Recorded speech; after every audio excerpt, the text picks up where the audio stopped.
Hi! I have not scripted this. And the reason is because I did not come up with it until this morning, and I didn't come up with it. It was in fact a theme from Jenna and Julian's podcast where they were talking about different injuries they had, like, over the years. But I don't have that many stories because I was not like an accident-prone kid. I didn't play sports. I was in orchestra all through college, and I had hard contacts at the age of like 8. And it was basically grilled into me that these are really expensive, don't lose them, don't do anything to where they might pop out and you lose them, because So I thought I would share a couple stories about injuries I have gotten. Most of them are my fault. Yeah, and I thought it might be some fun storytelling because people seem to like to hear my stories. So I'm going to start at like the beginning. This one you almost can't really say it's like an injury because it wasn't like, oh, she had to go to the hospital or anything, but it was traumatic for me. So my family and I met all of my cousins in North Carolina to Cape Hatteras to be on the beach and hang out with each other and blah, blah, blah. I was very little. That's all I remember. I was very young. Didn't want to swim in the big ocean. Shocker. I couldn't swim and I didn't want to. It's big and scary. There's like the beach, and somewhere like on the actual sand there's like a divot or, you know, a long canal that actually has water in it. So I was like in the ocean, like my own little pond with like the other little kids. So I had all my sand toys and I was standing in it. I'm like, oh, I'm in the ocean. Whee! Before I know it, I feel a horrible pain in my foot around here. I'm standing in less than a foot of water and I feel horrible pain.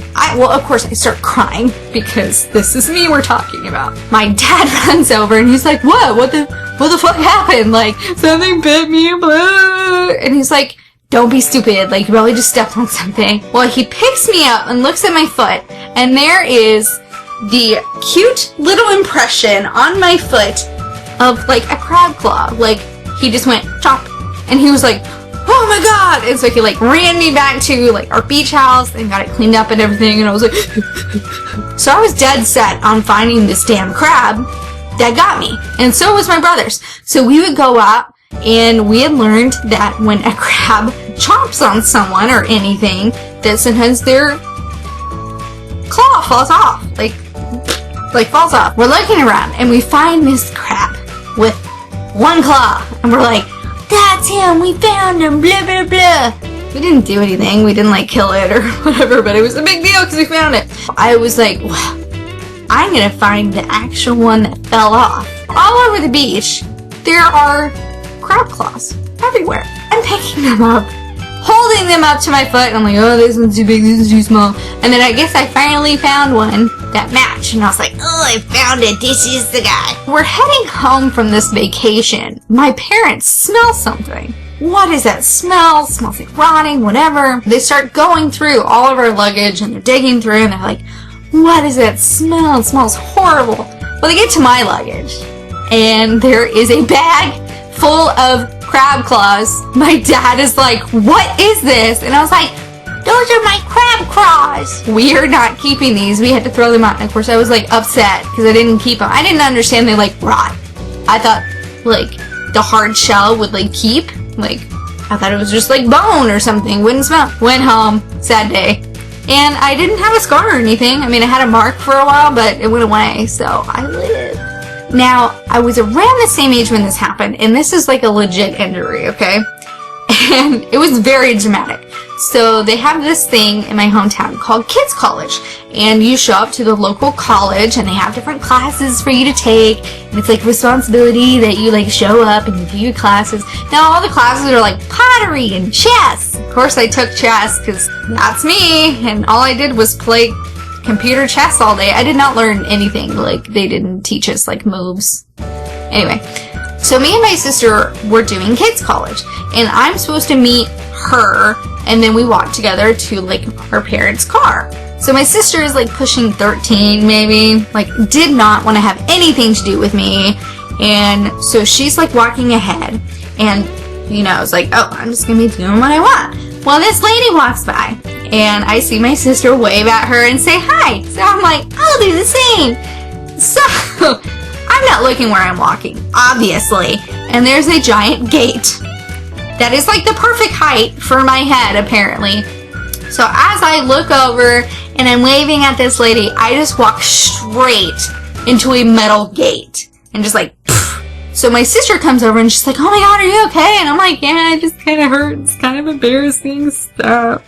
And so she freaks out. And then the lady who was passing by runs up and she's like, oh my god, and like scoops me up and starts like running to the office. And I'm like, what's going on? I don't understand. I go like this and it's completely wet, like blood everywhere, like all down my face. It's all over my Minnie Mouse shirt, and I am so upset. And it didn't hurt per se. It was mostly like, it scared me. That was a lot of blood for like an 8-year-old, okay? And so I was like, oh my god. And so we get into the office and they're like, okay, we're gonna get some ice and some paper towels and get your mom.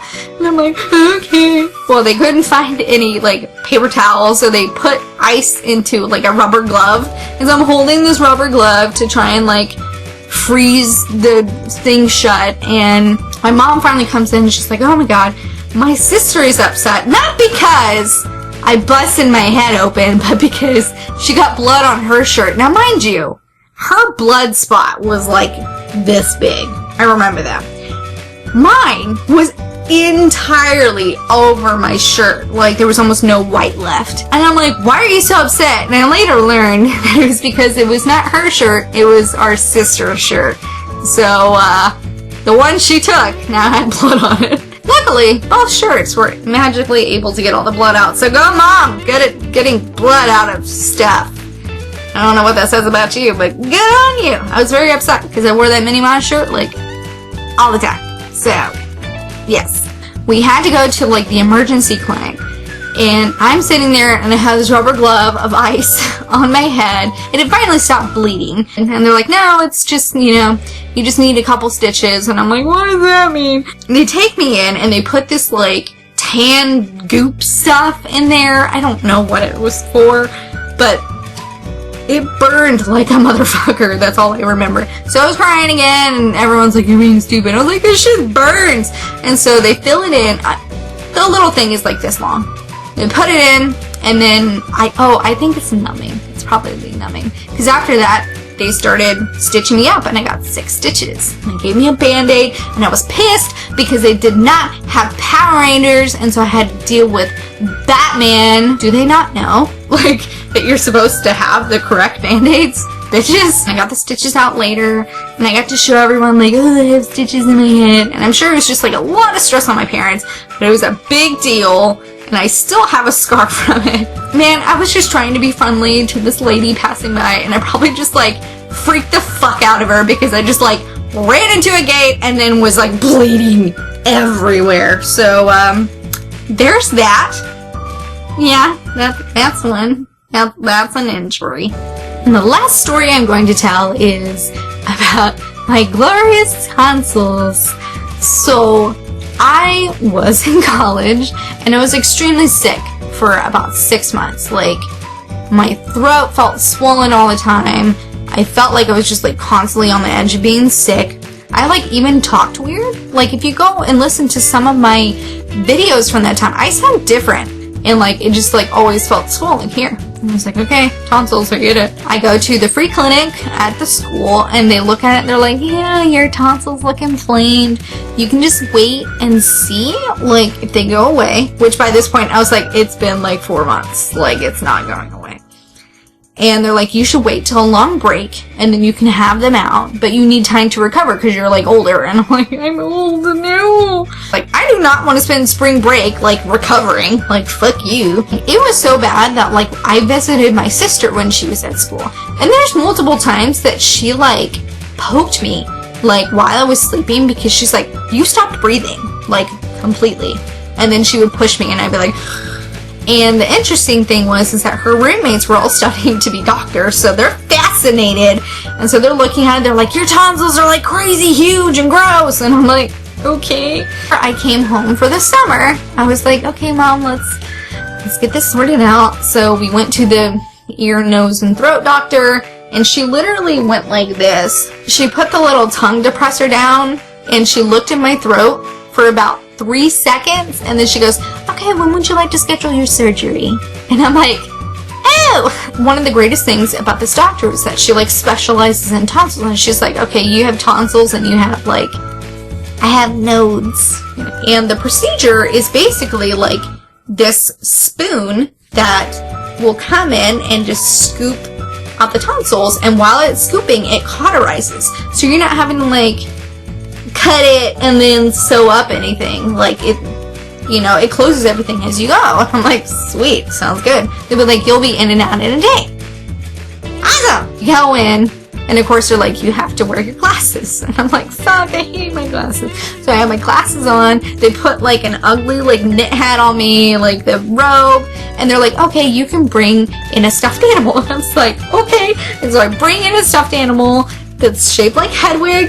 And I'm like, okay, let's go. And so they're like, okay, we're going to take you into the operating room. So they take my glasses, and I'm like, bitch, I can't see nothing. I remember we're walking down the hallway, and I was like, well, doctor, I hope that you're doing well. I couldn't tell you who you are because I can't see you at all. And he's like, oh, well, I look like George Clooney. And I'm like, I bet. And that's when they started like giving me the good juice. Pull in, and they're like, okay, so we need you on this table. Can you get up and move? I'm like, bitch, that's why you don't give me the good juice before we get into the room, because I don't want to move for fun. They grab Hedwig as I'm moving over, and I start crying. And I'm like, no, I thought I got to keep it. They're like, we're just going to put her down here. And I was like, nah. That's when I like blacked out or whatever. And before I knew it, I like woke up and I was like, did it happen? And I was already back in the room and whatever. They're like, yeah, it's all done. You've been in here for like an hour. And I'm like, wow. First like good sleep I had in a while. So you're like, basically what the recovery is going to be is that you need to like sip on juices, easy stuff like apple juice or water. I was like, apple juice, bitches, like no water for me. It's gonna feel like a sore throat. I was like, okay, I haven't had a sore throat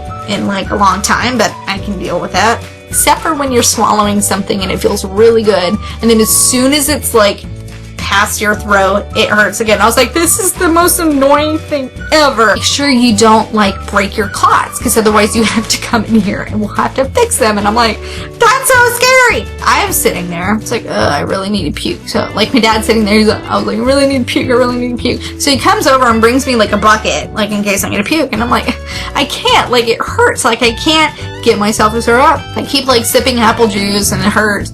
And finally, at some miracle, I am able to throw up. Bottom line is that, yes, indeed, I felt better. A shit ton of apple juice came out of my mouth and out of my nose violently. Apple juice coming out of your nose kind of burns. And it was like mixed with acid and everything. So like I puked out of like my whole face.